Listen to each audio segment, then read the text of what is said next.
Boa noite, está no ar o programa Entre Linhas. Conforme o tempo vai passando, os altos impostos começam a fazer parte da vida do consumidor. Mas de que forma eles afetam o bolso da população e das empresas? Por isso, o Entre Linhas de hoje fala sobre o aumento de impostos, com Bruna Salles, organizadora do evento Chopp Sem Impostos, e Evandro Facina, empresário, sócio-administrador do Posto Facina aqui de Lajeado.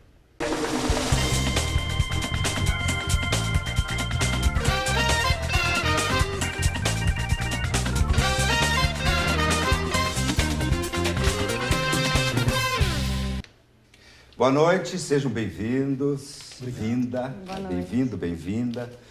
O Evandro eu já conheço, é um empresário do ramo de posto de combustível. Você, Evandro, imagino que você veio o quê? Desceu a serra? Desci. Boa noite, Gerson. Boa noite, Bruna. Boa noite. Telespectadores da TV Univates. Sou natural da cidade de Antagorda, do interior. Olha só. Do município de Antagorda.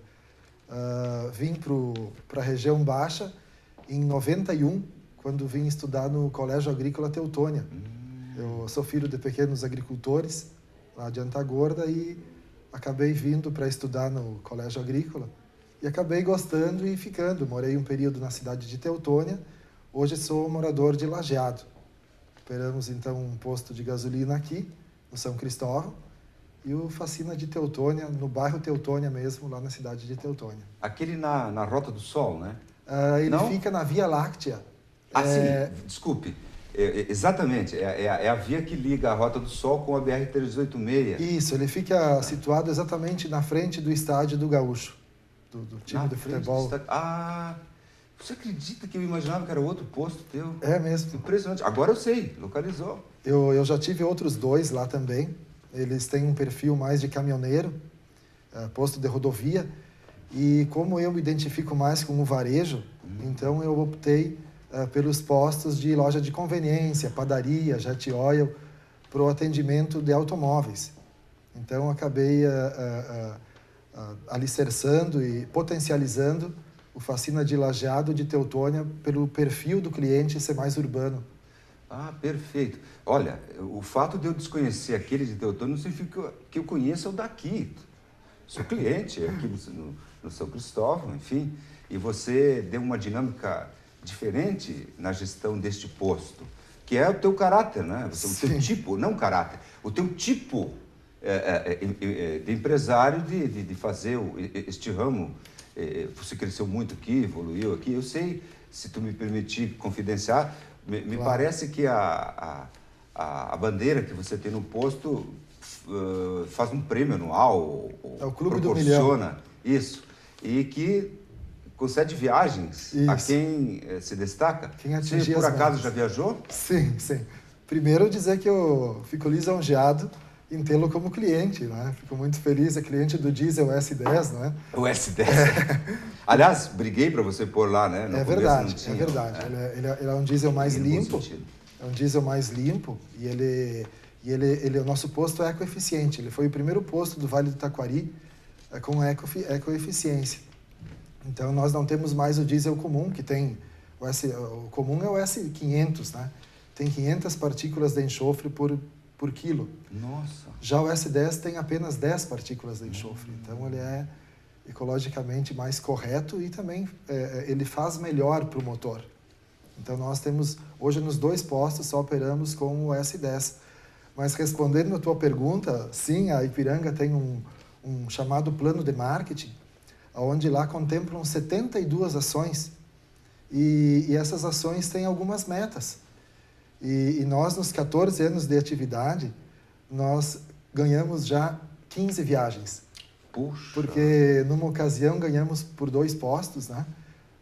Nem sempre a gente atingiu pelo mesmo posto. Às vezes atinge por Lajeado, outra vez por Teutônia. E eu tive o privilégio de conhecer mais de 50 países por conta dessas viagens da Ipiranga. Agora, no mês passado, estivemos na Alemanha e Áustria. Eu ainda não conhecia a Alemanha, foi um dos melhores países que eu visitei. Opa. Gostei muito. E fomos premiados, então, em Viena. Uma premiação onde toda a diretoria da Ipiranga está presente também. São em torno de 200 a 300 revendedores de um universo de 9.000 postos no Brasil. E a gente, então, teve o privilégio de, todos os anos, estar com esse grupo seleto, e a gente acaba, além do prêmio que a gente ganha, a gente também cria uma convivência muito agradável e de muito conhecimento para o nosso segmento. E talvez tenha sido nessas viagens e nessas ocasiões que a gente aprendeu um pouco de como potencializar o posto de gasolina, que é um negócio arcaico, antigo. O posto de gasolina, ele, desde que ele foi inventado, ele é quase igual. E agora que a gente vem, então, implementando outros negócios como padaria, loja de conveniência, e são negócios que agregam bastante, não só no número de pessoas que frequentam e a qualidade do público que frequenta, porque são as famílias que acabam vindo para o posto, né? Não é só o marido para abastecer ou a mulher para abastecer, é o avô, a avó, a criança que vem comprar um bolo, pães, enfim. Então se criou um ambiente mais agradável no posto de gasolina. E com isso também a rentabilidade melhora bastante, porque os combustíveis sofrem, por causa também da tributação e da forte e acirrada concorrência, não apresenta mais tanto lucro como era quando eu iniciei as atividades. Então, a gente se obriga, na verdade, a criar outros negócios dentro do mundo dos combustíveis para poder rentabilizar e permanecer sustentável. Há uma necessidade de se dirigir pelo menos uma vez por semana, ou 2 ou 3, a um posto de combustível, dependendo do uso que você faz do veículo. Ora, se lá você tem a oportunidade que o cliente vem por um motivo, agrega valor por outros. Olha, para não me chamar com outros donos de postos, eu sou um pesquisador de preço. Sabe disso? Se o teu concorrente me fizer um preço melhor, eu não sou tão... eu quero deixar claro que isso não vai ficar. Obviamente Claro. E eu sei que você procura sempre fazer também um preço dentro da concorrência competitiva. Essa Sim. é a palavra que eu queria buscar. A gente, na verdade, a recomendação para o cliente é que ele abasteça sempre no mesmo posto, porque é mais seguro para ele. E que ele procure, inclusive, postos que tenham um movimento maior, porque um posto com movimento grande, ele soa a credibilidade. Se muitas pessoas acreditam que naquele posto tem um combustível de qualidade, então acaba virando uma verdade. Além disso, eu penso que é muito importante as pessoas conhecerem o dono do posto e a forma como ele se comporta e se comportou até então no mundo dos negócios e até de maneira particular. Porque veja tudo o que acontece nesse mundo produtivo, seja lá na cadeia do leite, de outros tantos produtos que acabam sendo adulterados. A gasolina não é diferente, nem o diesel. Tudo pode acontecer. Então, quando o consumidor conhece o dono do posto, sabe quais são os seus valores éticos e morais, facilita. É uma vantagem sobre o produto que ele vai abastecer. Mas também a gente entende que, como a gente mora num lugar pequeno, relativamente pequeno, que as pessoas se conhecem, as pessoas também acabam abastecendo um dia num lugar, um dia no outro, para melhorar o relacionamento. Então, não é problema algum. Quando a gente nota que o cliente um dia abastece no Facina, outro dia abastece em outro posto, isso é normal. É dessa forma mesmo que as coisas acabam acontecendo. Bruna, viu como é um rapaz gentil? Ele me salvou aqui, né? Não, tranquilo. Bruna, e você, Bruna Salles, você tem, obviamente, uma formação acadêmica, a gente conversou antes do programa. Você é médica veterinária. Eu sou médica veterinária, sim. E você, só rapidamente, é natural de Lajeado, enfim, está aqui? Não, eu moro em Lajeado desde 2009, mas eu não sou dessa região, eu venho lá de Santa Maria. Santa Maria. E a tua aqui tem uma clínica? Não, eu trabalho com inspeção de alimentos, eu trabalho com produtos de origem animal. Esse é um ramo da veterinária que Não é tão conhecido como a clínica, né? Mas inspeção de alimentos. Isso. Em alguma das produtoras aqui? Isso, eu faço inspeção de alimentos no abate e na produção de produtos de origem animal também. Faço controle de qualidade. Para o Estado? Ou... Isso. você é concursada? Isso, eu trabalho pela Prefeitura de Lajeado. Então tá bem. Tá, já sabemos quem é a Bruna, ok. Mas é interessante isso. Vai ter um evento no dia 25 de julho. No dia 25 de julho. Ok, no dia 25 de julho vai ter um evento chamado Chopp Sem Imposto. Vai ser aonde? No Marreta. Tá, ok. Bem, esse evento é promovido por quem? Esse evento é promovido por um grupo de pessoas de diversas faixas etárias, diversas profissões, estudantes, diversas idades, que se chama Vale da Liberdade.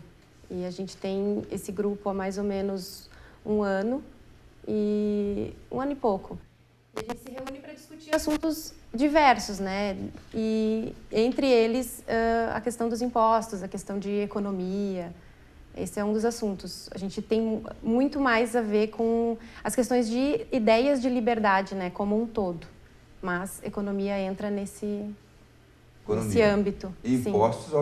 Obviamente, né? Estão vinculados. Sim. E esse grupo surgiu na mesa de um bar, ele surgiu de maneira bastante espontânea, assim. A gente foi se reunindo, se agregando. Pessoas que gostam desse assunto, geralmente elas se reconhecem e começam a conversar e começam a trocar ideias. Quem sabe a gente traz alguém para fazer uma palestra, faz uma leitura de um livro. A gente formou esse grupo de estudos.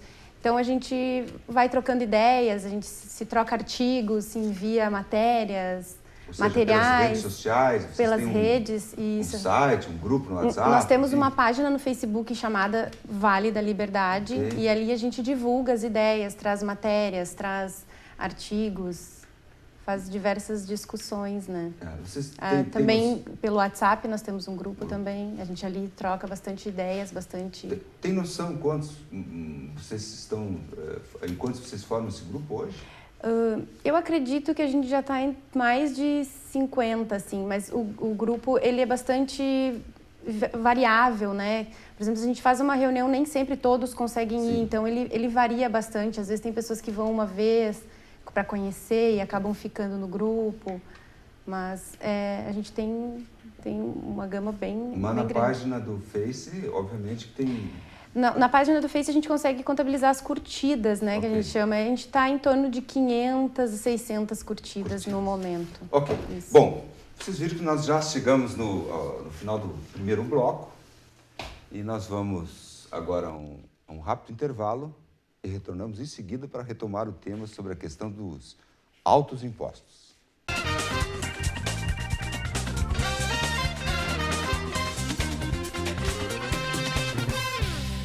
Estamos de volta com o programa Entre Linhas, agora no seu segundo bloco.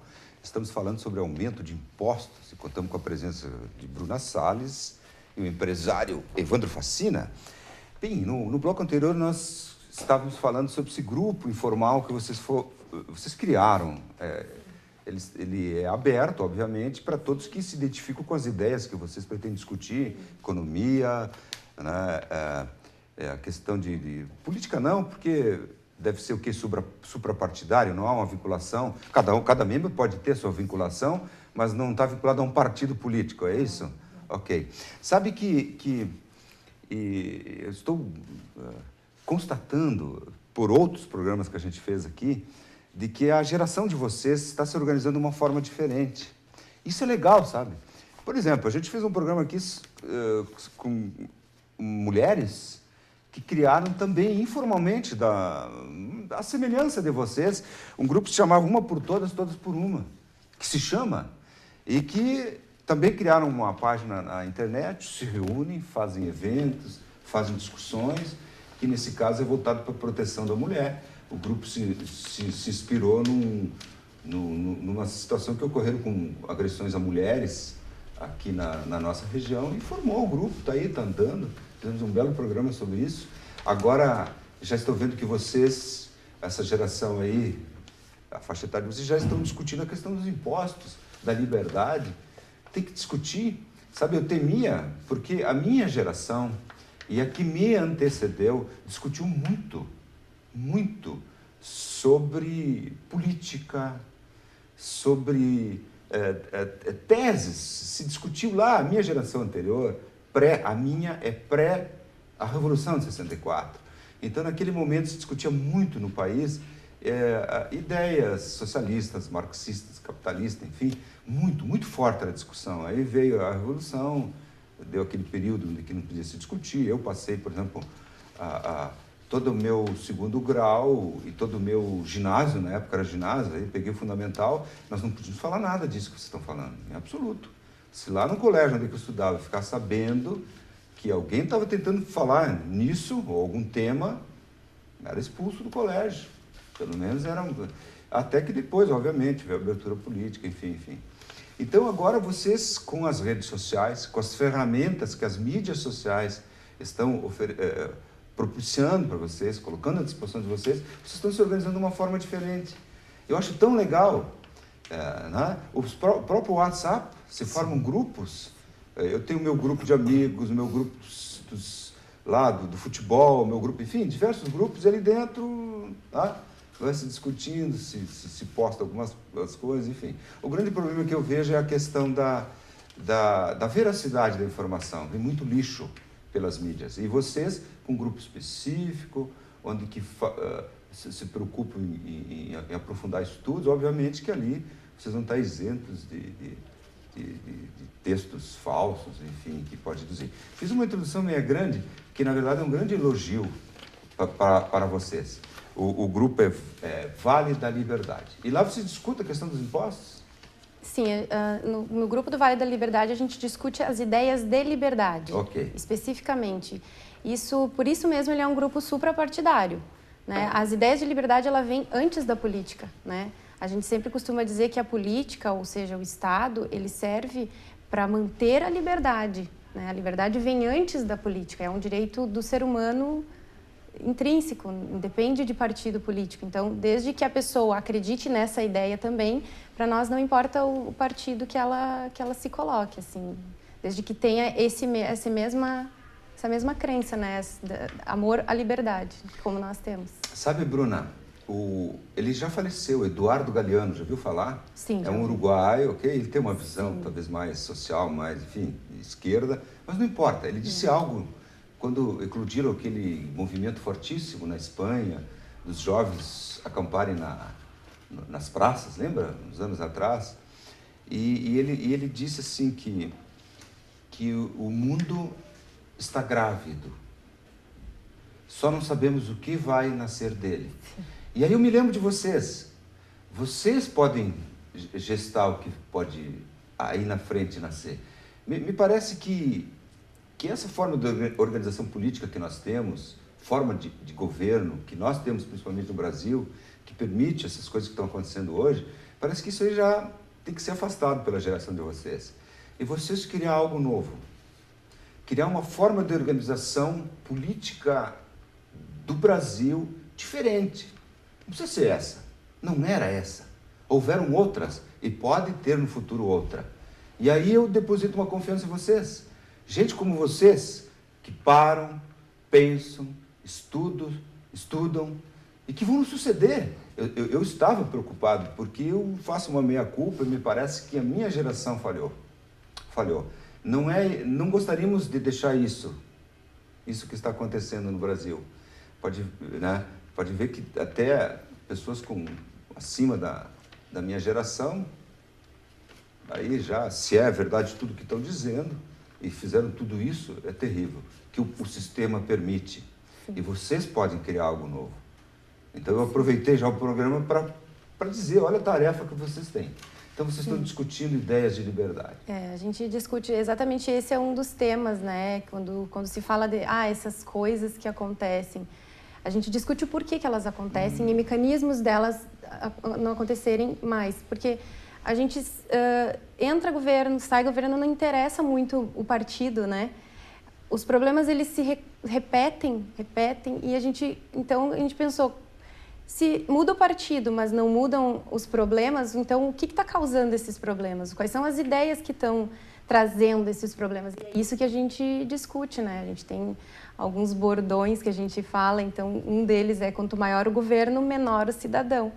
E isso independe do partido. Quanto maior estiver o governo, quanto maior, mais inchado estiver o Estado, menor vai estar o cidadão, né? Então, a gente discute esse tipo de ideias. Por isso que impostos entram bastante na discussão, economia entra muito na discussão. Mas, obviamente, não é a nossa única temática, né?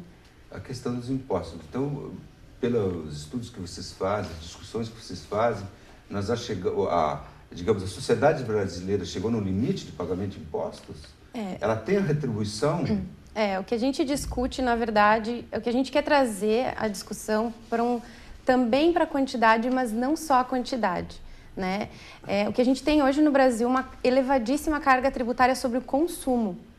Porque as pessoas às vezes falam, não, mas em países desenvolvidos os impostos também são altos, então tem esse serviço. Mas essa é a nossa discussão também. Mas uma coisa que tem que ficar clara é uma diferença entre o imposto de renda e o imposto sobre o consumo, né? E hoje nós temos no Brasil uma das maiores taxas de impostos sobre o consumo do mundo, né?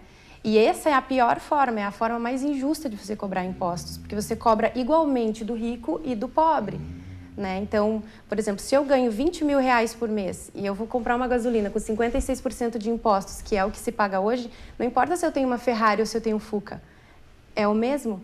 Se eu ganho 20 mil reais, o peso de encher um tanque para mim é um, mas se eu ganho um salário mínimo, esse peso é completamente outro. E é isso que a gente quer trazer em discussão, né? Então, quando a gente traz o chopp sem imposto, por que é o chopp? Porque é uma bebida popular. Não importa muito, tendo mais de 18 anos, todo mundo gosta de chopp. Não importa se é rico ou se é pobre. E a gente, como a gente gosta desse assunto, a gente sempre fala, se chegar para uma pessoa na rua e dizer, olha, vamos conversar sobre economia, a pessoa vai dizer, não, é um assunto meio pesado, né? Mas se tu propõe uma forma mais amena, uma coisa mais tranquila, não, vamos sentar aqui na mesa do bar, tu tá vendo? Olha, esse chopp aqui poderia ter esse preço caso não fosse os impostos, né? Que no caso do chopp é 63% do valor de cada copo de chopp que tu tá tomando, tu tá pagando 63% de impostos, né? Então é uma forma tranquila, uma forma mais amena de trazer um assunto que, na verdade, é pesado e a maioria das pessoas, às vezes, não sabe ou não gosta de discutir seriamente, né? Então, a gente discute de maneira mais descontraída, traz o assunto de uma maneira mais tranquila, né? Puxa, Bruna, você disse que a forma mais injusta é o imposto sobre o consumo, ok? Vocês já discutiram qual seria a mais justa? A mais injusta é esta. E qual seria a mais justa? Eu acredito que a melhor forma de você tributar, e isso não entrando em questões, né? Não vou entrar em questões de... Mas a forma mais justa, digamos assim, de você cobrar é sobre a renda, né? Porque você equaliza de maneira... Você não equaliza as pessoas, você trata cada um à sua maneira. Por exemplo, quem então ganha um salário mínimo vai pagar tributos de acordo com um salário mínimo. Se você ganha 20 mil reais, que nem eu falei, você vai pagar de acordo com esses 20 mil reais. E no Brasil, hoje, a gente tem muito pouco disso, né? Na verdade, quase todo mundo paga mais ou menos a mesma coisa, né? Claro que nós temos as alíquotas, mas a partir de uma certa alíquota é todo mundo igual. Mas no consumo, não. O consumo é todo mundo. O que ganha um salário mínimo e quem é multimilionário está pagando o mesmo imposto sobre um produto que todo mundo precisa, né? Seja gasolina, seja um arroz, seja um refrigerante. O refrigerante, 48% do valor de um refrigerante é impostos. Uma casa popular, 48% do valor da casa é impostos. Não interessa se a pessoa ganha um salário mínimo ou 2. Imagina, metade do valor que você paga num produto, que é a tua própria casa, foi... Que bom isso. Não foi para pagar a casa, tem né? uma juventude discutindo isso. Vocês fizeram, por acaso, algum estudo comparado de impostos? Ou seja, no Brasil é assim, nos Estados Unidos, na Alemanha, em outro país é diferente, a incidência tributária é maior em consumo, é maior em renda. Chegaram a fazer esse estudo? Sim. Então, segura, porque nós, de novo, chegamos ao final do bloco. Veja como foi rápido, né? O tema. Então, vamos deixar para daqui a pouco, porque agora nós vamos a um rápido intervalo e retornamos em seguida.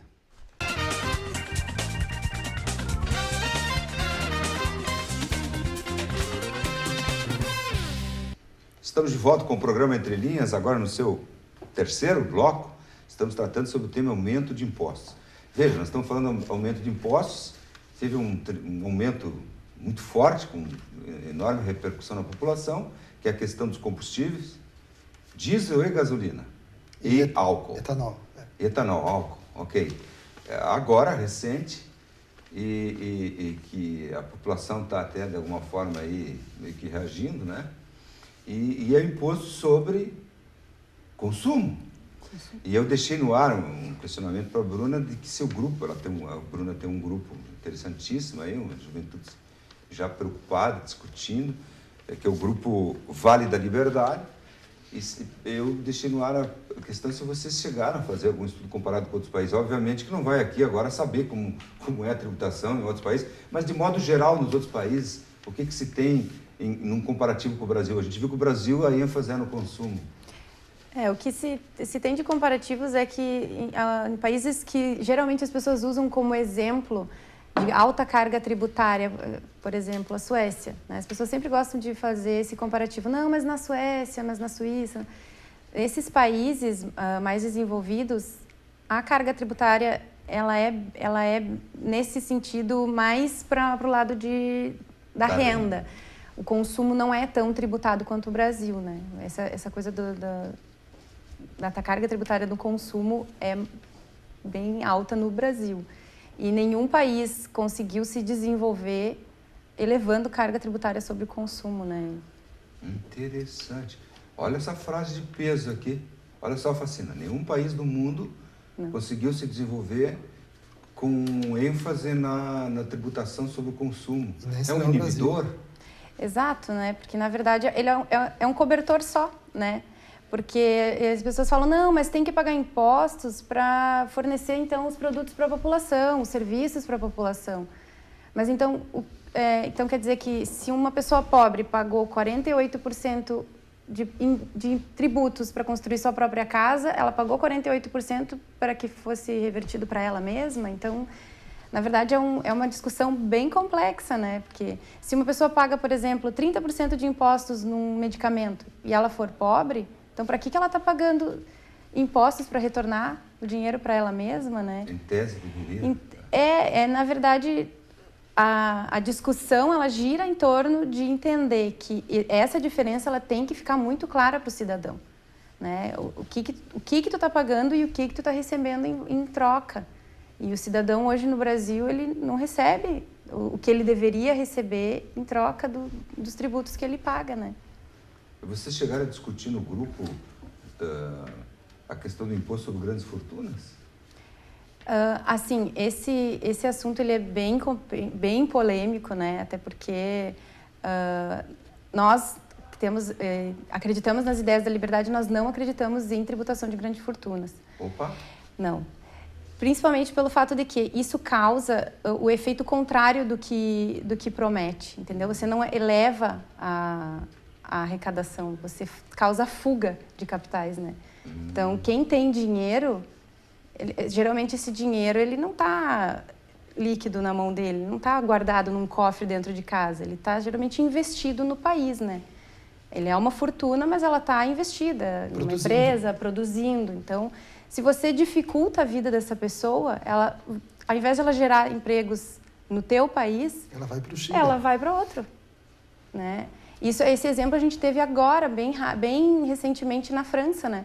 Eles aprovaram a tributação de grandes fortunas e aconteceu uma grande fuga de capitais, uma grande questão dos empregos lá também. Eles elevou o nível de desemprego, por quê? Então, se eu vou ficar aqui, vão me dificultar, né? Então, eu vou para outro país, invisto meu dinheiro onde eu sou mais bem-vindo, digamos assim, né? Onde não sou tão vilão, porque, na verdade, essa tributação de grandes fortunas é como tu enxergar o rico como o vilão, como o culpado. E, na verdade, ele é um gerador de riqueza, ele é um gerador de empregos, ele é uma pessoa que merece ter o seu respeito, né? Por mais dinheiro que tenha, uma pessoa, a não ser que, né, eu estou falando de maneira lícita, né? Claro. Estou falando de uma pessoa que enriquece de maneira lícita, ela faz gerando emprego, gerando renda, né? Então, se é para fazer isso, eu prefiro que ele fique no meu país do que dificultar a vida dele e acabar fazendo ele ir embora, né?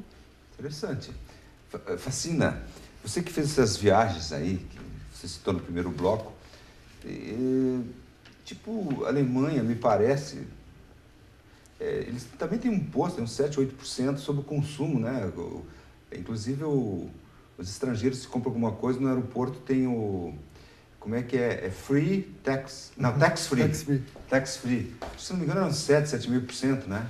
Que retornam. Não sei se chegaste a fazer um tax-free. É mais. É um pouquinho mais. É mais. Se não me engano, é 19%. É 19%, eu acho. Alguma coisa? Que a gente paga lá. Então, o não morador, ele pode se creditar na hora de ir embora, né? 19%. Se eu não me engano, é isso. Tem algumas alíquotas que são um pouco diferentes, claro, tá? Não vou te botar em saia justa aqui e dizer como é que não importa a Alemanha, mas claro. Mas claro que se a gente comparar o Brasil com a Alemanha, nós somos uma nação muito mais jovem, né? Eles também apanharam muito mais do que a gente para aprender. Eles passaram lá por 2 guerras, né?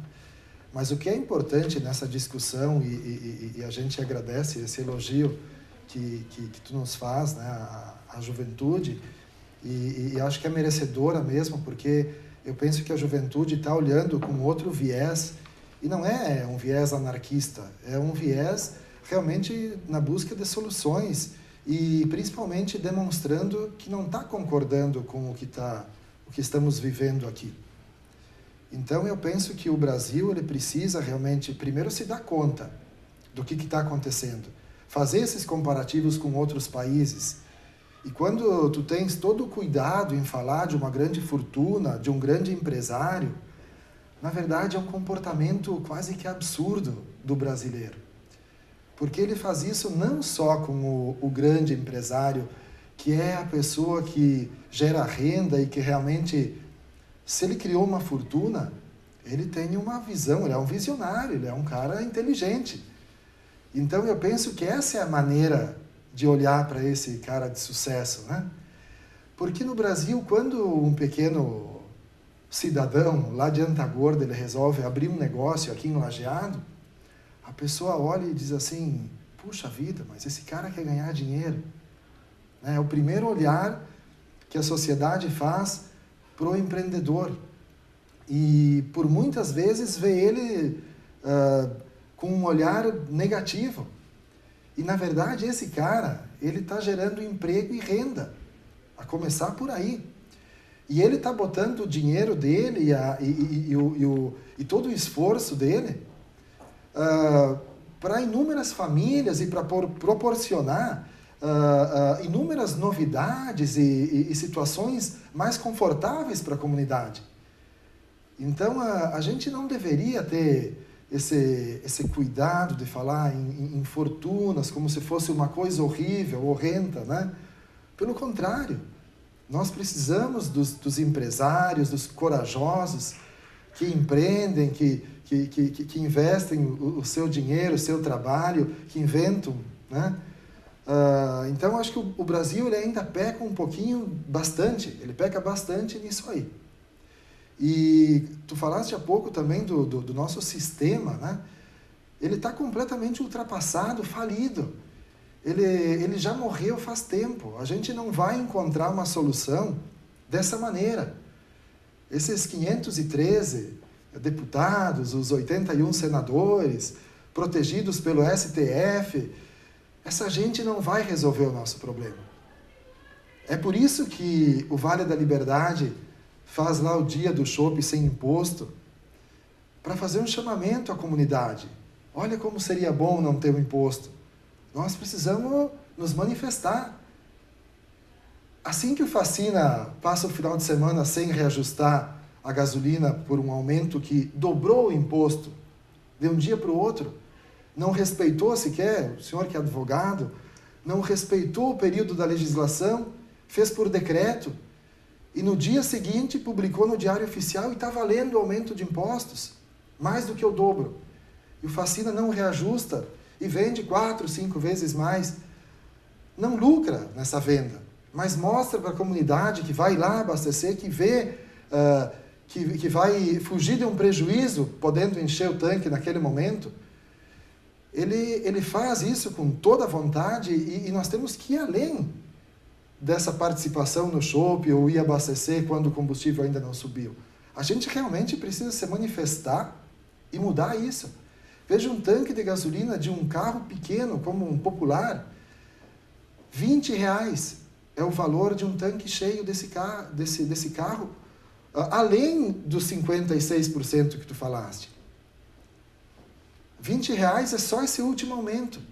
Então o governo diz assim... Só de impostos só agora. Do último aumento, é R$20 a mais.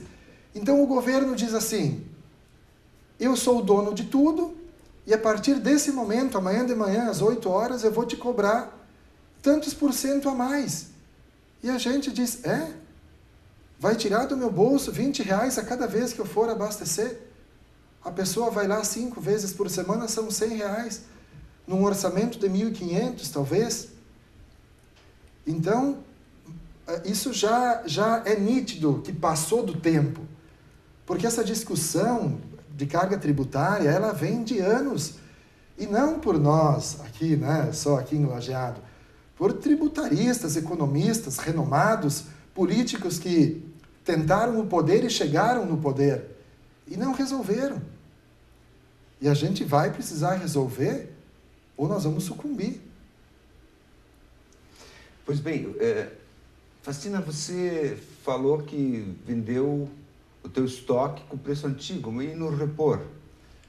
O repor... Eu imagino que você tem que comprar o combustível que você vendeu com preço antigo, claro. Você vai comprar um preço novo. Por isso que você disse, não tive lucro algum. Sim. Assim, tem que repor, né? Claro. Assim como o Vale da Liberdade buscou patrocínio para poder bancar esse dia sem imposto, porque ele vai vender o chopp sem imposto, mas... Alguém vai pagar. Alguém vai pagar. Entendi. Assim aconteceu no Facina 2 anos atrás, quando fizemos isso, e assim aconteceu no Facina quando fizemos nesse último final de semana. Porque quando a gente soube na quinta-feira do decreto, também sabíamos que no dia seguinte ele seria publicado no Diário Oficial. Então, nós temos um assessor comercial e de varejo que é lajeadense, Alex Greff, é nosso assessor da Ipiranga. Nós, depois de 60 anos, ganhamos um assessor aqui na nossa cidade. E ele nos ajudou a encher nossos tanques nessa quinta-feira à tarde. Entendi. Então, na verdade... E na sexta-feira de manhã também carregamos antes das 8 horas, também com combustível. Mas já no sábado e no domingo pela manhã, que deixamos carreta carregada, já veio com preço novo, mas aí nessa altura não tinha mais nem como ir lá trocar o preço, porque tinha filas, né? Ok. Bem, Bruna, e vocês discutem no grupo de vocês o tamanho do Estado? Calma, agora nós vamos então para o nosso último intervalo e retornamos em seguida.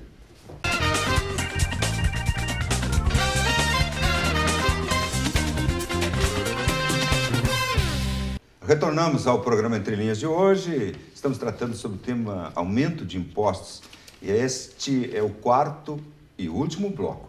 Eu deixei, ao encerrar o bloco anterior, um questionamento para a Bruna sobre se você discute no grupo. A Bruna faz parte de um grupo que se chama Vale da Liberdade, que se reuniram espontaneamente, que foram se identificando, a juventude, aliás... a gente já falou no programa, isso é uma coisa interessantíssima, que está surgindo nas novas gerações, utilizando as mídias sociais e criando grupos para discussão de temas. Que bom que vocês estão discutindo um tema desta envergadura, ok? E eu dei uma provocadinha na Bruna e disse, e aí, você discute o tamanho do Estado? Porque o imposto está relacionado com o tamanho do Estado. Um Estado gigantesco, um elefante enorme, tem um imposto para manter. Aí vocês discutem isso? Sim, esse é um dos nossos principais assuntos, né? Na verdade, como eu falei antes, a visão dos amantes da liberdade é exatamente essa, é inversamente proporcional. Quanto maior o Estado, menor vai ser o cidadão, né? Então, a gente discute muito isso, que o Estado brasileiro hoje, ele quer cuidar de tudo e, no fim, ele não cuida de nada, né? O que o Estado brasileiro fornece de realmente... eficaz? Saúde? Não. Educação? Nem se fala, né? Nós somos o penúltimo lugar no mundo em índices de educação, né? 95% das crianças hoje saem da escola sem saber as 4 operações matemáticas, sem saber o mínimo. Qual é o percentual? 95%. Isso é um índice... É um índice das últimas pesquisas feitas em várias partes do mundo, né, com vários países. O Brasil é o penúltimo colocado. Isso é grave, né? E é o penúltimo colocado há muitos anos, né? Então, 87% das crianças que se formam também hoje no primeiro, no segundo grau, elas não sabem português básico. Elas são o que a gente chama de analfabeto funcional, né? Elas leem, mas elas têm a capacidade de ler, mas elas não têm a capacidade de interpretar, não sabem o que elas estão lendo, leem mecanicamente. Então, o Estado brasileiro é isso hoje, ele quer cuidar de tudo, ele quer cuidar de posto, ele quer cuidar de saúde, educação, segurança, aeroporto, porto, estrada, água, luz, tudo ele quer cuidar. E, na verdade, ele não cuida de nada a contento, né? Então, é sobre isso que a gente discute. Quais são as prioridades? Quem não tem prioridade não chega a lugar nenhum. Então, qual é a nossa prioridade? O que a gente gostaria que o Estado cuidasse e cuidasse bem? E aí a gente discute em relação a isso. O que ele poderia deixar para quem sabe, né? Gasolina, talvez, né? Quem que vai entender melhor de gasolina do que quem trabalha com isso? O Estado não entende de gasolina, não entende de petróleo, não entende de... né? Então, a gente discute esse tipo de dinâmica, né? Claro que não é um consenso, né? E a ideia é essa. Se for um consenso, eu debato só comigo, para eu ter as mesmas opiniões que eu mesma, eu debato com o espelho. Então, a gente reúne dentro do grupo pessoas que têm diferentes visões. O que é essencial? Não, acho que essencial é saúde e educação. Saúde e educação, então por quê? Por isso, por isso, por isso. Não, eu acho que saúde, educação e segurança. Então, a gente vai discutindo o que o Estado deveria cuidar e cuidar bem, né? Que é o que a gente busca no grupo, as discussões sempre. Puxa, que interessante. E essa questão determinadas categorias de servidores, questão, por exemplo, previdenciária, porque a gente viu aí em grande mídia nacional, imprensa, de que há algo muito diferente, muito grande a diferença entre a média paga, por exemplo, a aposentadoria do setor privado e do setor público. Isso não deixa o Estado mais pesado? Isso não... Na verdade, a gente discute também essas questões de previdência, são bastante... É um assunto bem comprido também, mas a gente acredita muito que as pessoas deveriam ter liberdade de escolher a sua previdência, né? Porque hoje no Brasil, o brasileiro não tem liberdade de escolher se ele quer ou não a previdência estatal, né? Para nós, assim, a gente não discute tanto assim, essa regra deveria ser assim, ou essa regra deveria ser assado. A gente discute algo antes disso. Eu deveria ter a liberdade de escolher qual previdência eu quero, né? Então, como o brasileiro hoje ele não tem condição de escolher, o que é oferecido para ele vem de cima para baixo por uma lei e ele tem que aceitar e tem que engolir. E realmente, na verdade, hoje a previdência brasileira, ela sacrifica o mais pobre e privilegia os grandes salários do funcionalismo público, né? Isso é uma realidade que a gente vive hoje. Tanto que essa reforma, né, que se propõe, ela tem uma grande resistência desse funcionalismo, que não gostaria, não quer ver os seus privilégios serem mexidos, né? E eu, por exemplo, eu sou funcionária pública, mas sou a favor e tem que mexer e o que vier, eu aceito.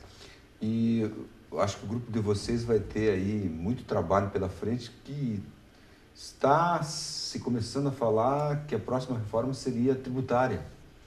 Não sei se vocês já chegaram a discutir isso. Assim, a gente discute sobre a reforma tributária das necessidades, né? Exatamente isso, o que é o consumo, porque antes de uma reforma ser proposta, as pessoas têm que entender. Por isso que a gente acredita que um grupo de estudos ele tem uma função realmente social, porque amanhã vão propor uma reforma tributária, por exemplo. O que as pessoas entendem disso, né? Se eu não souber sequer que existe uma diferença entre tributar sobre a renda e tributar sobre o consumo, então eu não tenho condições de discutir, de aceitar ou rejeitar alguma proposta do governo se eu não sei qual é a diferença entre um imposto e outro, não sei qual é a carga que se tem hoje, né? Então, o grupo vem para isso mesmo. Se for feita a reforma tributária, o nosso objetivo, teremos a nossa missão cumprida se as pessoas que fazem parte do nosso grupo souberem do que se trata e tiverem condições de discutir a respeito de uma maneira mais embasada, né? Me diz uma coisa, Bruno, não sei se vai dar tempo, eu até estava evitando entrar nisso. Existe uma curva de Laffer, né? A gente comentou sim. a curva de Laffer, que se eu não ganho nada, eu não pago nada de imposto. E se eu ganho 0 e a minha alíquota é 0 de imposto, estou empatado. Agora, se eu ganho 100 e tenho que pagar 100% de imposto, eu não ganho nada. Então, tem que ter um equilíbrio. Essa é a curva de Laffer. Tem que ter um equilíbrio entre o que eu ganho e a minha capacidade de pagar. E o Brasil, já segundo a curva de Laffer, tem um ponto de equilíbrio, onde a partir dele, o Estado, por mais que aumente a alíquota, deixa de arrecadar, ele começa a perder, na verdade. É uma grande discussão entre os economistas. Eu não sou economista, mas me interessei por esse tema. Fui ler alguma coisa sobre isso. A curva de Laffer. Até que percentual de imposto, de carga tributária você pode impor aos cidadãos, a ponto de que, a partir daquele percentual, o Estado deixa de arrecadar. Ele arrecada menos com uma alíquota maior do que se tivesse uma alíquota menor, poderia arrecadar mais. Vocês já discutiram isso no grupo? A questão da curva de Laffer? Sim, a curva de Laffer ela é bem interessante da gente, porque na verdade o Brasil ele já cruzou esse ponto, né? Ele já cruzou o ponto limite. Já passou? Já, porque Vocês têm como ideal qual o percentual? Assim, é que o percentual ele é muito difícil de você definir, até aqui. Isso leva em consideração diversos fatores, né? Mas o Brasil, a gente já percebeu que, a partir de agora, cada vez que você, por exemplo, aumenta um imposto, ele não está gerando, ele não gera mais crescimento, ele não... Pelo contrário. Pelo contrário, começa as falências, então você começa a ter mais sonegação, porque o que uma pessoa pensa? Não, olha, se eu vou sonegar e eu vou, como quem diz, eu vou sonegar para me incomodar por tão pouquinho, então eu não vou sonegar. Mas quando a carga tributária ela chega num ponto que ela sufoca, ela começa a promover, ela começa a levar as pessoas a arriscar. Então, ou eu vou sonegar, ou eu vou falir. E entre falir e sonegar, eu vou arriscar sonegar. E, na verdade, o Brasil está indo para esse ponto, as pessoas estão começando a chegar a um ponto de que muitas pessoas que não sonegariam podem passar a sonegar para sobreviver, né? Para se viabilizar. Ou seja, está aberta a discussão de que talvez uma incidência tributária menor sobre a sociedade poderia o Estado arrecadar mais. Com certeza. É uma discussão que tem que ser feita. E, rapidamente, para o Evandro Facina, você nota, Facina, de que quando há um aumento no preço dos combustíveis, diminui a quantidade de combustível que você vende? Veja, para nós não diminui porque a gente precisa se movimentar. O empresário, nesse momento, ele tem que liderar uma movimentação para não deixar que o volume caia. Então, os empresários, nesse momento, são verdadeiros mágicos. Eles precisam fazer alguma coisa. Então, nós não tivemos queda. Nós, nesse ano, por exemplo, a gente acumula um crescimento de 72% se comparado com o ano passado. Então, a gente não tem problema com isso, mas poderia se estar vivendo uma situação muito melhor. Porque os nossos custos, eles acabam subindo muito. Por exemplo, nós somos repassadores de impostos. Nós não pagamos o imposto. O imposto ele vem tributado na fonte e nós repassamos o imposto. Mas imaginemos que um posto de gasolina precisa 400 mil para operar sem imposto. Com imposto, ele precisa ter 1 milhão para operar. Pois é. Então, são 600 mil que estão lá nos tanques, não está produzindo. E é isso que a Bruna diz. Se tributasse menos, teria mais dinheiro produzindo. E, além disso, o problema também não está só na arrecadação. Não são só as alíquotas. O problema está na resposta do Estado. Esse Estado inchado, como se encontra, por mais que haja reforma, do meu ponto de vista, não vai se resolver. É um inchado, é um Estado que se escolheu, o Brasil escolheu ter 27 federados, né, com 27 tribunais de justiça, com 27 assembleias legislativas, e essas questões todas, que o nosso dinheiro vai para lá sem considerar a corrupção, né? Que nos leva muito mais do que isso. Então, é uma ineficiência total. Ok. Pode concluir. Porque tem países que arrecadam, que arrecadam mais do que nós, que as alíquotas são maiores, como a Inglaterra, por exemplo, ou como a Bélgica, por exemplo, mas que a resposta é muito superior. Ou seja, há um retorno para os Claro, cidadãos. aqui tira com as mãos e devolve com a ponta dos dedos, né? Bem, eu tive que meio que te interromper, porque nós já ultrapassamos o tempo do programa. Vocês viram que nós podíamos conversar muito mais sobre o tema. Muitos dias, né? Aliás, o tema é enorme. Deve ter milhares de livros escritos sobre o tema. Nós não iríamos esgotar aqui em 1 hora de conversa. Mas o que ficou legal é que a gente viu que uma nova geração aí está pensando, utilizando as mídias sociais, se organizando, discutindo. Isso é bom. Alguma coisa boa vem aí. O mundo está grávido. Alguma coisa dele vai surgir. E aí eu deposito a esperança em gente como vocês. Muito obrigado pela presença. Hoje nós tratamos no nosso programa sobre o tema aumento de impostos. Tivemos a presença de Bruna Salles e Evandro Facina. Você pode rever este e outros programas Entre Linhas no YouTube. Escreve lá TV, Univates, programa Entre Linhas, e escolhe entre quase 200 programas a gente tem lá com os mais diversos temas. Muito obrigado por terem estado conosco até esse momento. Tenham uma boa noite e até o próximo programa.